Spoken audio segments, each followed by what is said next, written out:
First of all, a little bit about myself. My name is Ari Marinovsky. I've been in the e-commerce space for about 10 years now,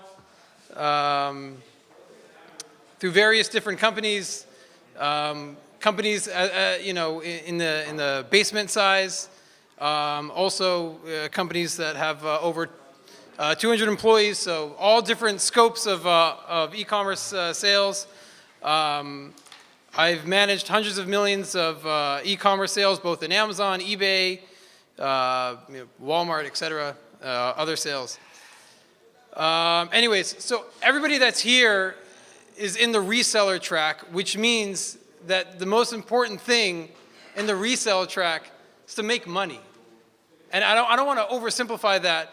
A lot of times, people are getting out there trying to, make a name for themselves, do branding, where profit is not as important. There's customer acquisition. If you're in the resale track, the most important thing is that you're making money and that you track how much money that you're making and that you can find ways to turn your inventory over profitably time and time again and as quickly as possible. So that's a little bit of what I want to talk about, and I want to give a foundational approach to looking at your inventory, to making sure that your inventory is profitable and that you are optimizing your inventory for as much profit as possible. So to start, I'm going to take this with me.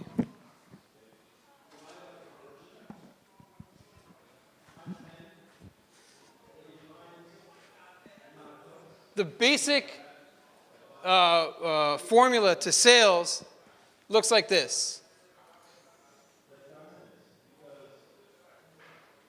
Sorry. Let's turn this into a P. Is a blend of profit and velocity, right? Velocity, otherwise known as run rate or sales rate, or how many units you're selling a day, versus profit. What are you selling the item for, or your revenue, or your sales price? So very simply, if you're going to sell an item for $1,000,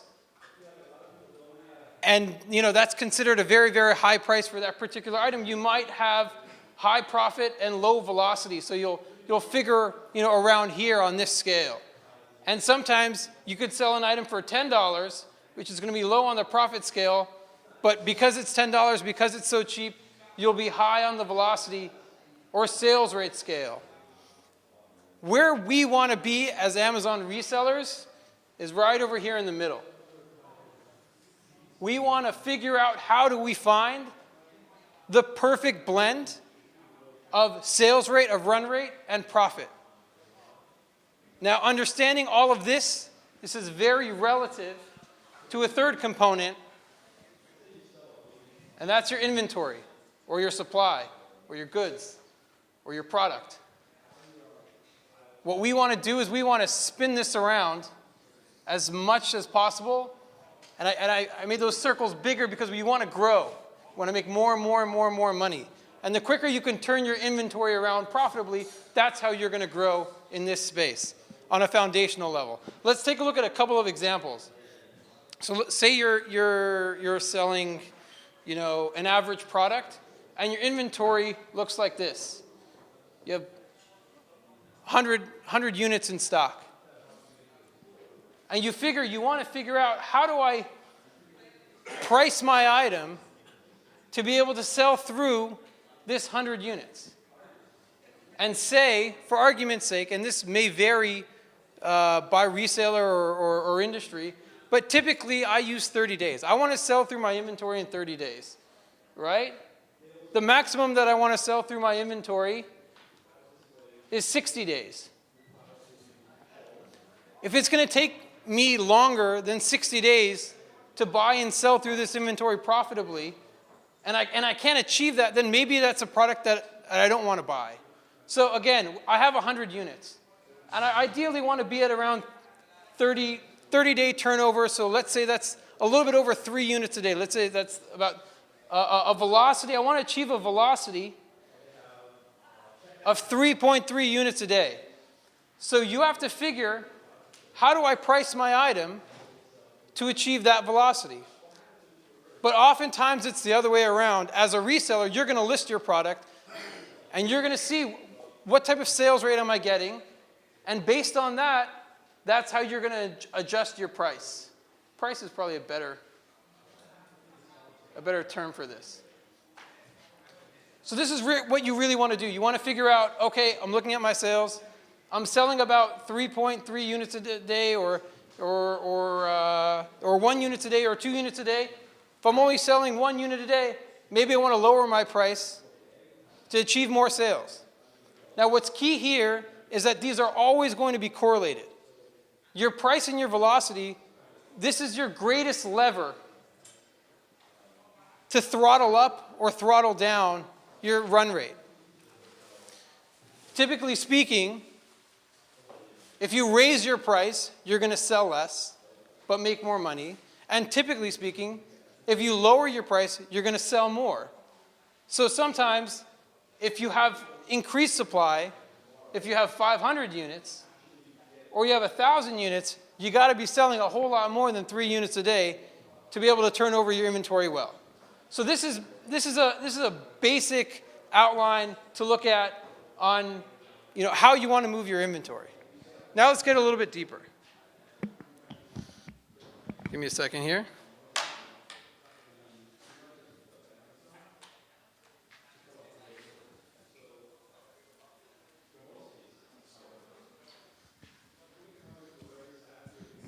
So what does this all look like?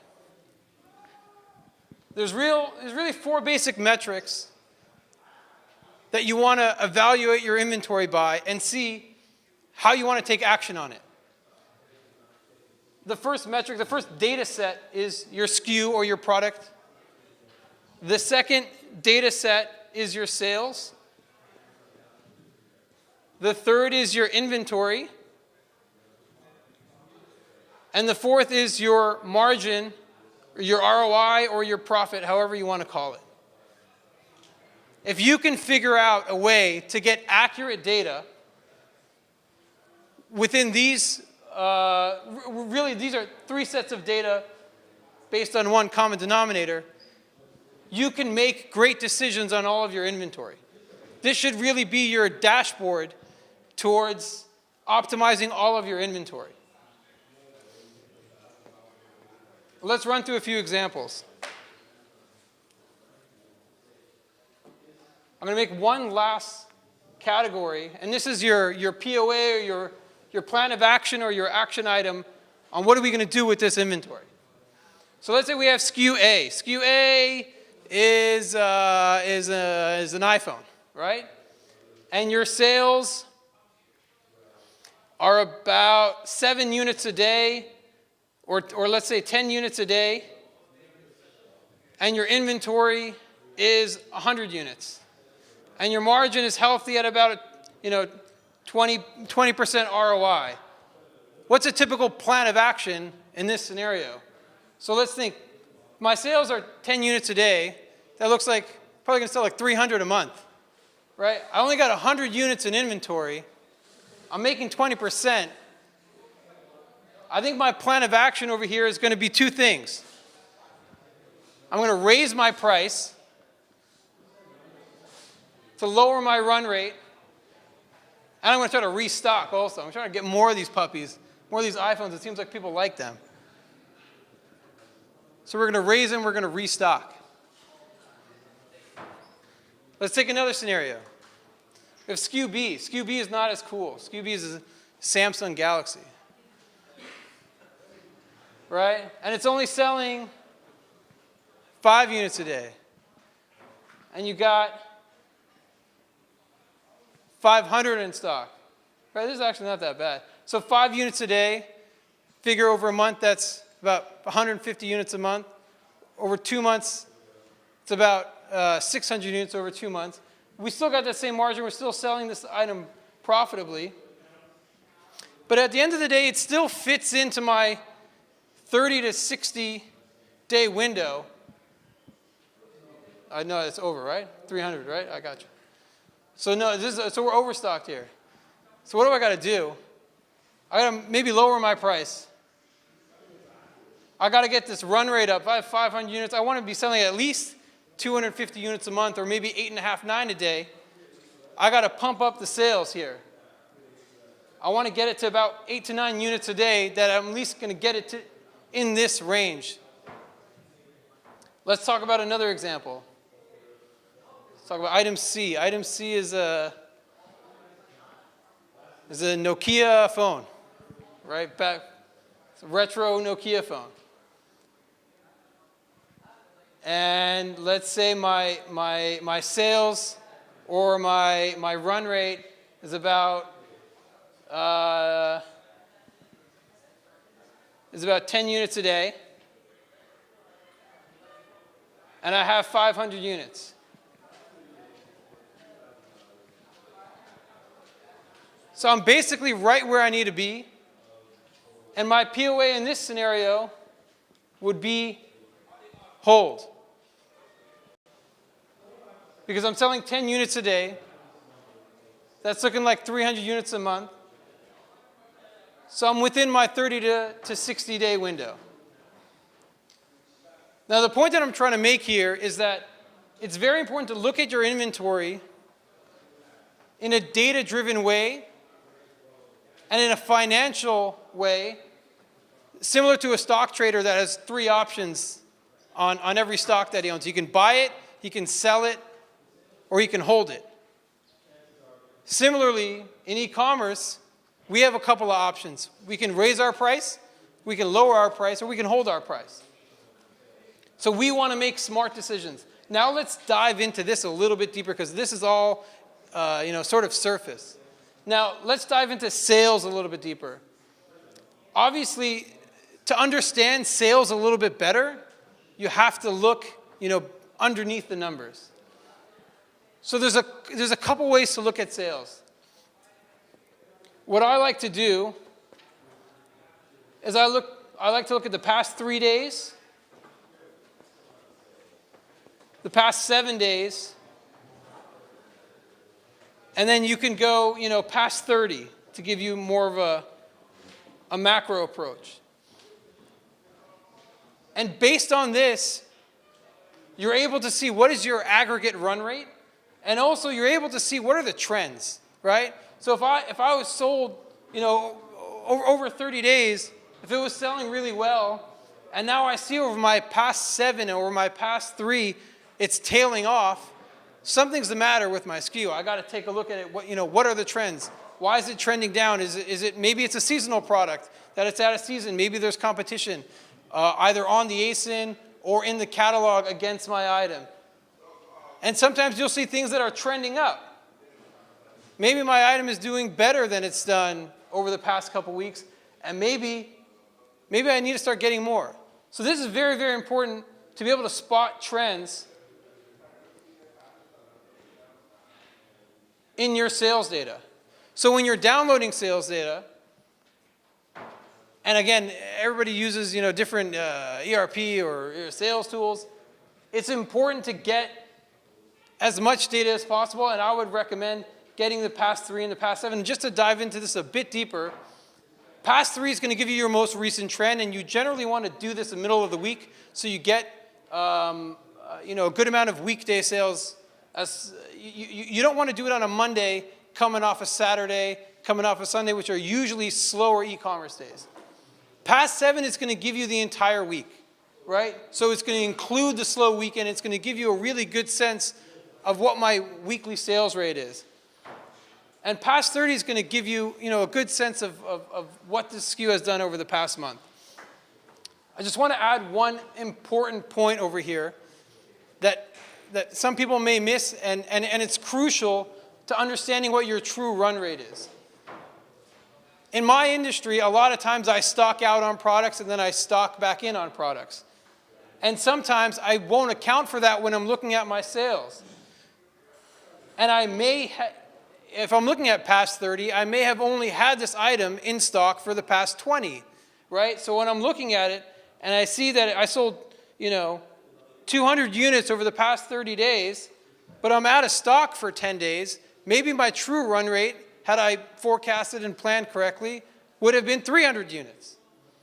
So it's important to calculate your out of stock days when you look at your sales rate. And just to make that a little bit clearer, you look at a month's time, and you had the inventory in stock Sunday, Monday, Tuesday, Wednesday, for the most part during this week, and then this week you were out of stock for 3 days, and then you were in stock for the most of the month, and then you also had a gap over here where you're out of stock. All these days that you didn't capture sales add up and are going to have a big impact on your report. So you have to make sure to account for this when you're looking at sales and sales trends.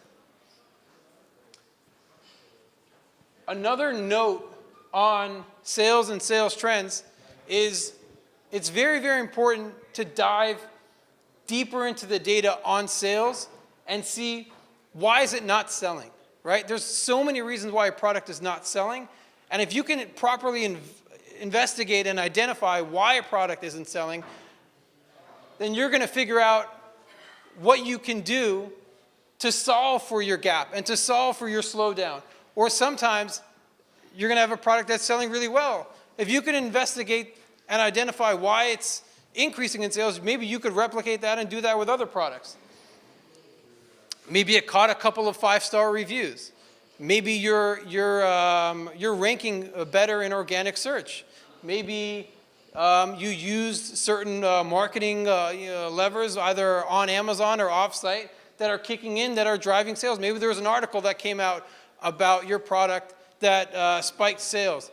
So it's very, very important to look at the trends and look at the data. Another thing to look at is page views. And figuring out if your product is getting page views, but it's not getting sales, then obviously there's an issue with conversion and your product is either not compelling or your price is not compelling. One of those two things are not working out. If people are looking at your item and saying, I'm not really interested, then that's an issue. If you're not getting a healthy conversion rate according to your page views, and figure this is, page views, you can, if you even converting at a 1 to 2% clip, that's still healthy.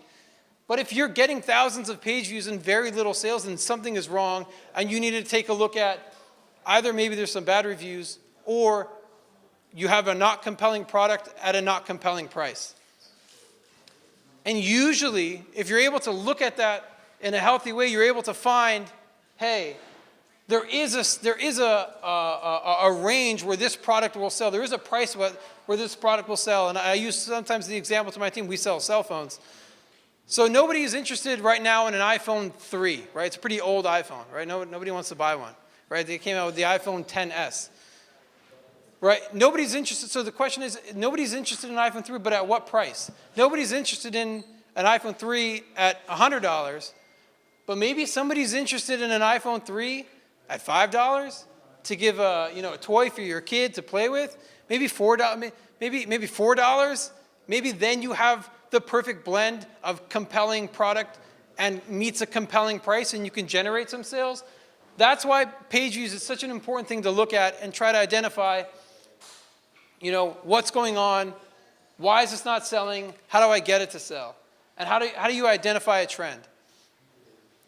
And then you could obviously use other levers to get things to sell. We spoke about using price as a lever, but there are other levers that you can use to get your product to sell. You can use sponsored products. You could try to get your cousins to hook you up with a 5-star review, and then ask another cousin, and then your friend, and with different IP addresses. You can try to get better content or better images or a better title. Those are all things that are going to help drive your conversion.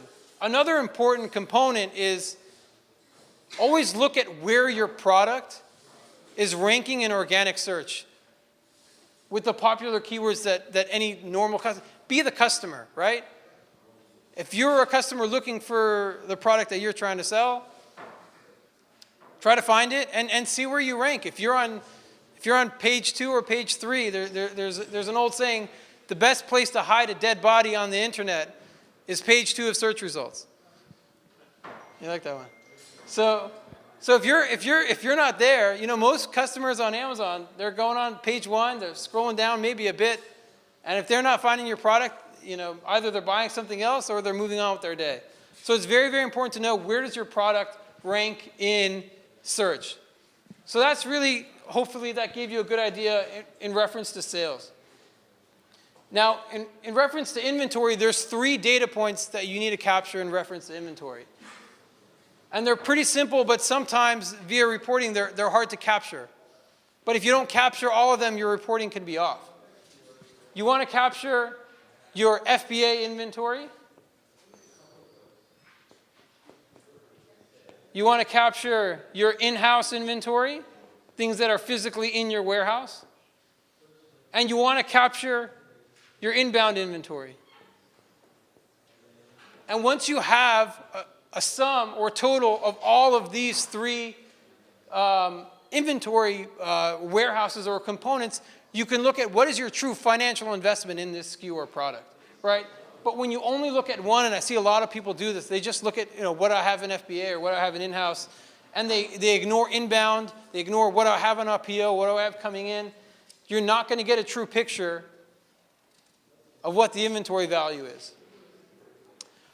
In regards to margin, and this may seem super obvious, but some people make this mistake. You have to look at what is your cost of sale and always deduct that before you calculate your margin. And what I mean cost of sale is when you're selling a product on Amazon, you obviously know before you sell that product that Amazon's getting their commission, right? Amazon's getting their money, they got employees, they got trying to move to Long Island City. They're getting their money regardless. So that's got to go into your cost of sale. And you obviously need to ship your product, right? You got to get your product from your warehouse or Amazon's warehouse to the customer. So shipping is also a component to cost of sale, and those need to be automatically deducted when you're calculating margin to truly understand what you're making on your money. And then lastly, when we're talking about plans of actions, there's so many different variables, right? There's so many different things that can come into play with your SKU, right? And a lot of times, as a reseller, everybody knows this. It could be that other people have inventory, or other people lower the price, or I'm not getting the buy box, and maybe I just need to lower my price to capture sales. The most important thing to look at is, what is your page views? What is your sales? What is your buy box percentage? And then deeper, what is the landscape of this product right now, right? Is this a popular product? Is this trending up, trending down? And also, what does the landscape look like in terms of my competitors, and how much inventory do they have? And that's going to allow you to make a better decision on how to take action on that item. But one of the most foolish things to do is to just say, hey, I'm not getting sales, or I'm not getting enough of the buy box. Let me just lower the price and try to capture as much sales as possible. If you're doing that irrespective of this formula, you're just going to lose money. You're going to lose profit. And there's a lot of sellers on Amazon that take that, buy box or else approach, or take that, race to the bottom approach. And honestly, that's foolish, right? You're leaving money on the table. If you can still get a healthy sales rate, even if some other seller comes in there and he's got 5 pieces or 10 pieces, and he lowered the price, if you're overall within this window of 30 to 60 days, all right, let the guy come in, do his thing. He'll be out of there tomorrow, and we'll continue selling. At the same time, if you have a competitor, let me just preface this by saying there's a lot of tools out there to be able to spy on other people's inventory and see how much they have in stock. We use it all the time. Inventory Spy is what I use, but there's a lot of other tools out there. You always want to know what your competitors have. And if somebody comes in with 5,000 units at a super low price, someone comes in like this big bull, maybe if you're not going to lower your price, you're going to be stuck on this inventory for a couple years. maybe it's time to take action on that. That's why it's very, very important to take a look at the landscape of what's going on with the product, both on the detail page and also on a macro level. So anyways, I hope that was understood and makes sense. And if there's any questions, feel free to raise your hand. We can go over it again. Next thing that I want to get into is what are the common pitfalls of an Amazon reseller, and how do you identify them and avoid them? And the two biggest ones are aging and returns. And we'll dive into both of them. But if you're not accounting for aging and if you're not accounting for returns and you don't factor them into your business and address them properly, you could make money, maybe, but you could also lose a lot of money and God forbid one day go out of business. And I've seen aging and returns be the biggest Achilles heel to any Amazon reseller. And just to give you on a macro sense, the biggest problem with aging and returns is that on the balance sheet, it looks like everything's cool and it looks like everything's fine because they represent the same dollar amount that you did when you bought them. So you think everything's cool.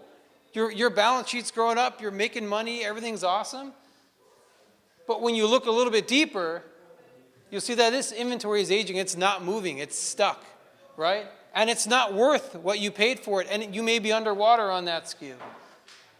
And returns, there may be defective products in your returns. Maybe you haven't figured out a process for how to resell your returns. Maybe the resellability, maybe your item as used, maybe you sell toothpicks and nobody wants to buy a used toothpick. So maybe you can't resell the products after they've been sold. So figuring out how to account for both of these, and if you could do it properly, you could figure out a way to be successful. So let's talk about aging. I'm running out of room on this board. So aging, let's just use a basic example. If you buy 10 products, right? And you buy them all for $10 and you want to make 20% margin, so you sell them all for 12. So you think, hey, that's awesome. I'm buying products, I'm selling them, I'm making money, everything's cool. So if you buy 10 products and you only sell 8 of them, and 2 of them are stuck in your warehouse, one's under your desk, one's in the back, inventory under the stairs, and never got inventoried properly, and it never sold, right? So you bought 10 products at $10, your cost of goods is $100, you sold 8 of them at a 20% margin, so you sold 8 of them for $12, and 2 of them are still stuck somewhere. So 8 times 12, I believe, is 96. These 2 units are stuck somewhere, but they're going to stay on your balance sheet as $10 products. So your balance sheet is going to look pretty cool. Your balance sheet's going to look like this. It's going to look like you have $116 in inventory and cash, right? When you and I know you have $96 in cash when you started with 100, and you have 1 unit under the stairs and 1 unit that you listed that nobody's interested in and is not selling for $12. And a lot of times you can do this again and again, and I fell into this trap where you sell the top 80% of your inventory and the bottom 20% just kind of sits there and accumulates and gets dust, and you move it from the back of the warehouse so you forget about it, so you're not looking at it. And you don't depreciate it on your balance sheet. You're still accounting for it at the same value and the same cost as when you bought it. And what happens is this scenario repeats itself and exacerbates and exacerbates. And you constantly have aging inventory. And this goes back to what we were talking about, this hard 60 days. When you constantly have aging inventory and you only sell over the top and you don't depreciate the inventory that you have, you're going to think that you're making a ton of money, right? You keep on selling the top and leaving the bottom, but still accounting for the bottom at the same value. But what's going to happen one day is you're going to try to sell the bottom of that inventory, and you can't sell it for what you paid for it. And you're going to have to take a huge loss on it. And once you write off that huge loss, and once you realize that huge loss, you realize all along you may have not made money, right? And your overhead may have eaten into all your profit.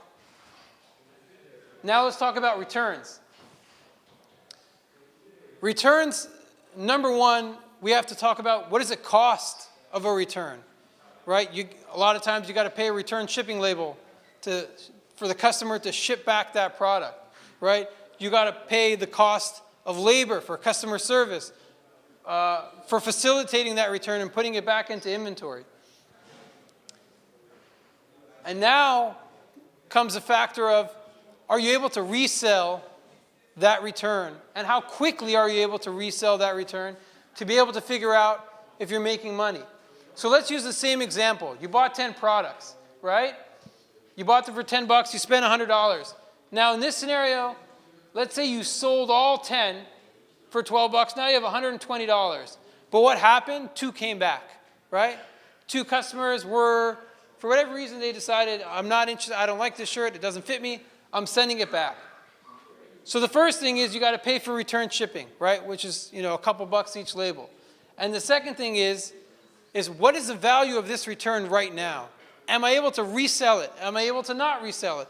If it's you're in the electronic space like I am, a lot of times you'll get back a return and it's defective. It doesn't work anymore. And maybe the cost of labor to fixing this product is too expensive and you can't fix it, and therefore you got to just scrap it and eat the entire thing. So again, if we can't recover the value in these 2 products that came back, we're right here again. We're underwater. We're at $96 and even less when you account for how much you have to pay for return shipping and the overhead associated with processing the returns. Another component to returns is to evaluate, especially for people that sell electronics, is defect rate versus return rate. For certain products, the return rate is less of an issue because you can just resell that product, maybe just repackage it, spit shine it, and sell it again. For other products, even if you have a minimal return rate, if your defect rate is high, you're not going to be able to resell that product and make money. And I'll give you an example from both ends of the spectrum. We used to sell antennas, flat wave antennas. And because of the nature of the product of antennas, they had a very high return rate because a lot of people would buy the antenna and they'd say, hey, I'm not getting coverage because, some people, they're either in an apartment building or they lived in a rural area where there was no service, or for whatever reason, they couldn't get, it was an antenna, it was a basic product. You plugged it into your TV and you either got reception based on your coverage or you didn't get reception. And it was a $20 product, but at a huge return rate, at a 20% return rate. So every single one that came back, we repackaged and we shipped right back to Amazon and sent right back to FBA.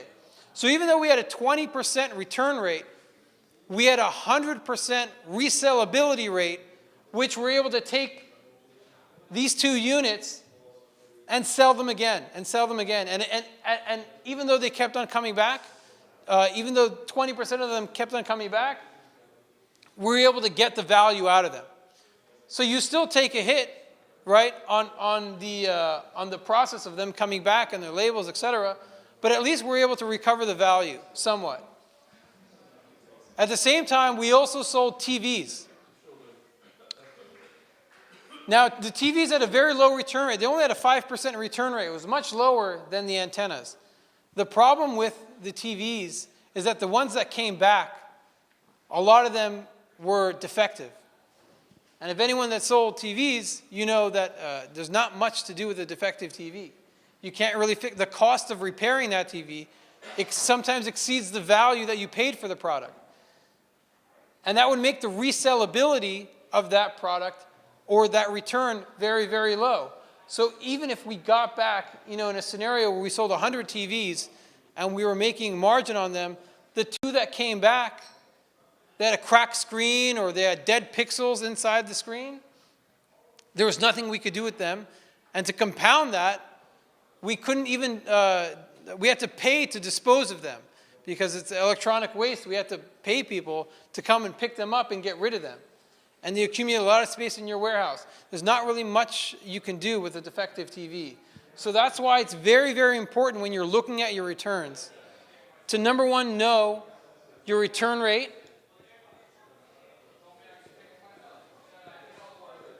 And number two, your defect rate. And number three, the resellability.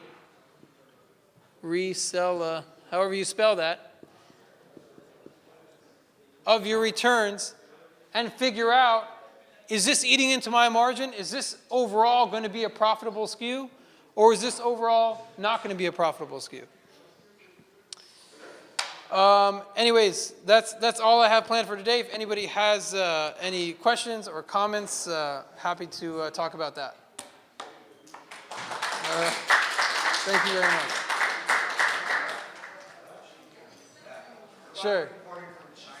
Right. Where you have to, where there's like a minimum order. Right. Are there any ways, better ways to deal with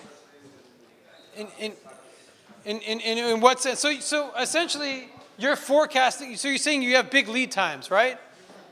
Yes. So your forecasting has to be a whole lot better.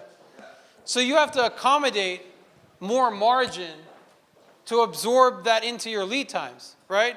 So figure. If you want to turn over every quarter, you want to turn over all of your inventory, right, and make 20% over on your money.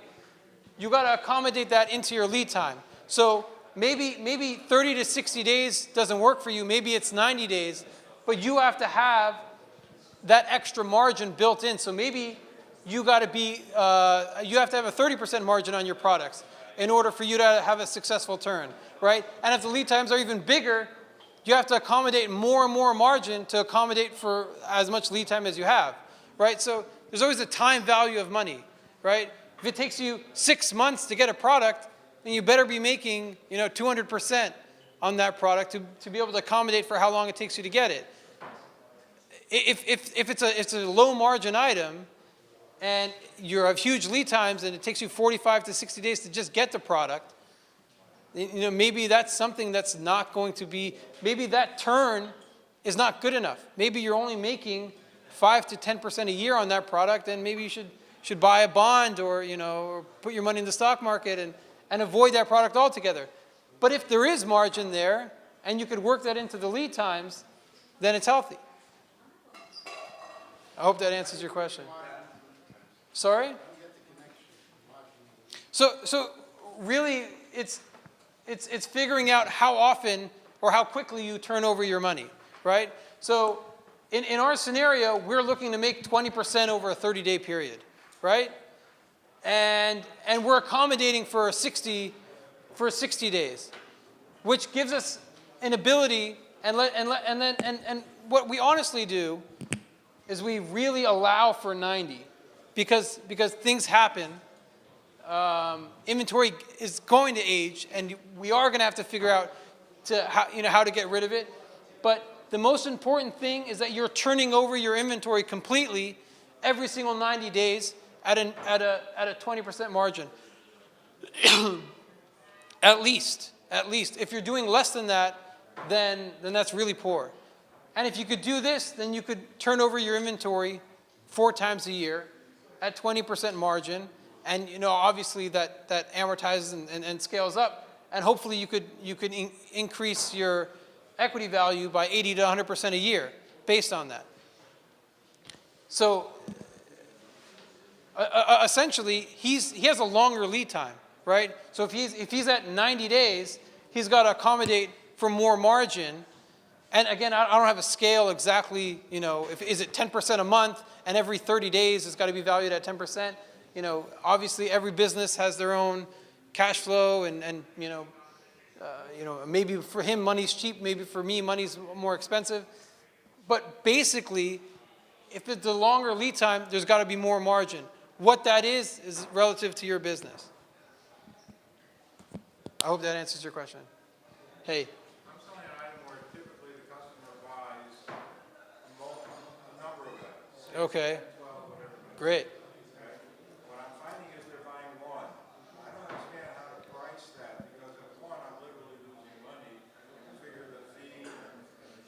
So discontinue it. Why sell it? Is there a way for you to sell it only by the box? Sure.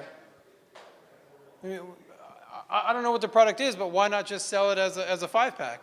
And what I would suggest is look at the SKU overall, right? And the sales versus your inventory versus your margin, and the same things apply. If you're making money overall, it's okay, right? And if your average cart size on this product is 4 to 5 on aggregate, then you can eat the onesies and twosies that you're not making money on. If your average cart size is 1.5, then you're not making money on aggregate on the entire SKU, then maybe it's something that you would want to discontinue. So you have to look at it, at the big picture. Are you making money on this SKU, or are you not making money on this SKU? And if you're making money on this SKU, maybe you want to make more money on this SKU. Maybe there's ways to optimize your listing to sell more and more and more. Maybe adding those variations are going to be very attractive to customers, right? Maybe you could price the single unit higher and price the 5-pack in a more attractive way to sort of direct customers to buying the 5-pack. Make sense? Cool. Sure. So, two-sided question. Sure. So most of these strategies, they seem very much applicable to private label. Right. But also online arbitrage and wholesale. Right. So that's what I've been more involved in lately. And one of the things that I struggle with is knowing whether I should keep sourcing and keep ordering more inventory. Right. Right. But at what point do I actually generate enough profit to be able to use the profit to purchase inventory, rather than continuously purchase on debt and credit, if that makes any sense. So you were talking about Yeah. 30, 60-day run rate. Right. Right? So that's sort of what I'm learning now. Okay. Also is being able to sell out 30, 60 days, especially if there's 60 sellers that come on the list. Okay. But do you recommend, if I'm not selling it fast enough, do you recommend I just not order anything new and let everything sell out and then use those profits to reorder? So you're asking really two things. You want to turn over the inventory profitably, and you don't want to be out of stock, because if you're out of stock, then you're not making profit, right? So you don't want to sell through to wait until you have cash to be able to buy more. If you have an inventory that's making money, you don't want to ever be out of stock, ever in your life. You always want to be in stock and making money, right? At the same time, you're saying, do I wait to be able to get money from my sales? You're asking a cash flow question, right? Do I wait to get money? And I would say no. I would say find other ways to get money.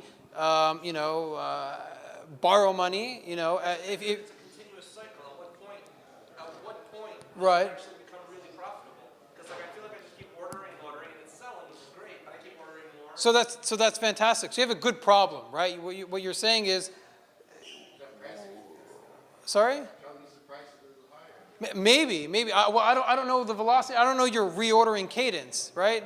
If your reordering cadence is, very, very frequent, then maybe, where do you fit in over here versus the 30, 60, is it selling out too quickly and you're just waiting for cash? But what I'm hearing from you is you have a cash flow issue, right? Where you're not getting the Amazon sales in quickly, right? To be able to replan. And you're using your credit cards and they're maxing out. So you have to figure out ways to finance your business because you're profitable and you're making money. So separately, there's a lot of avenues for Amazon sellers, if they're making money, to be able to finance their inventory. I can give, right. Yeah, so that's very expensive. That's an expensive loan. I think there's a lot of cheaper options out there. But that's essentially your issues. You need some financing for your business because your inventory is healthy and it's profitable. You just need to be able to get more money to grow your business. Sure. Anybody else? All right. Thanks very much, everybody.